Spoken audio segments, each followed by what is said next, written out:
बिहार चुनाव से पहले एसआईआर काफी चर्चा में रहा था। एसआईआर का मतलब होता है स्पेशल इंटेंसिव रिवीजन। ये वोटर लिस्ट को रिवाइज एंड अपडेट करने की एक प्रोसेस है।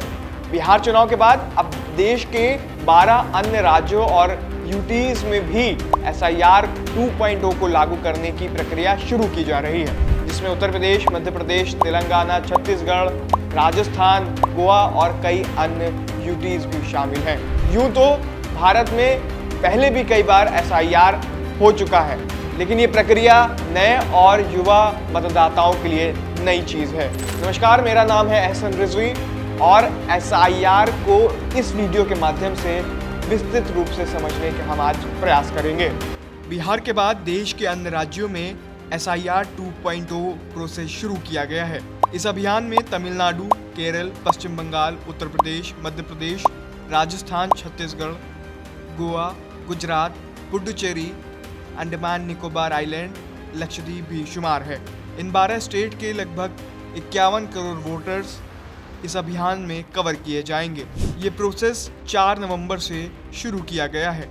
इनमें से तमिलनाडु, केरल, पश्चिम बंगाल और पुडुचेरी में 2026 में विधानसभा चुनाव होने हैं। एसआईआर का ये दूसरा चरण 4 नवंबर से शुरू हो गया है, जो कि 4 दिसंबर तक चलेगा।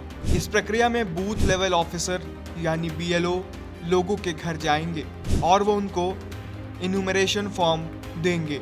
इस फॉर्म की 2 कॉपीज होंगी, एक बीएलओ के लिए और दूसरी आपके लिए। दोनों ही कॉपीज को आपको फिल कर सिग्नेचर करने होंगे। इस फॉर्म को भरने में बीएलओ आपकी मदद करेंगे। इस दौरान आपको कुछ जरूरी दस्तावेज अपने संग रखने होंगे।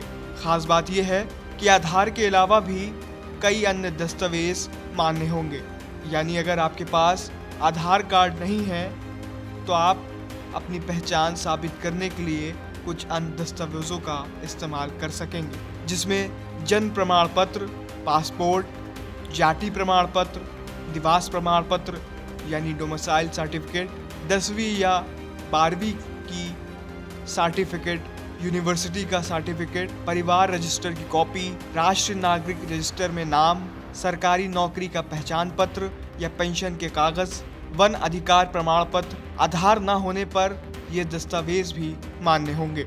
सभी प्रक्रिया पूरी करने के बाद 7 फरवरी 2026 को अंतिम मतदाता सूची यानी फाइनल इलेक्टोरल रोल प्रकाशित किया जाएगा।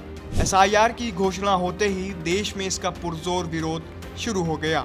सबसे ज्यादा बवाल पश्चिम बंगाल में देखने को मिला। यहाँ ममता बनर्जी ने एसआईआर के खिलाफ विशाल मार्च करने का भी ऐलान किया है। टीएमसी का कहना है कि एसआईआर के जरिए बंगाल में 1 करोड़ से अधिक वोटरों का नाम काटे जा सकते हैं, खासकर मुर्शिदाबाद, मालदा जैसे मुस्लिम बाहुल्य इलाकों में।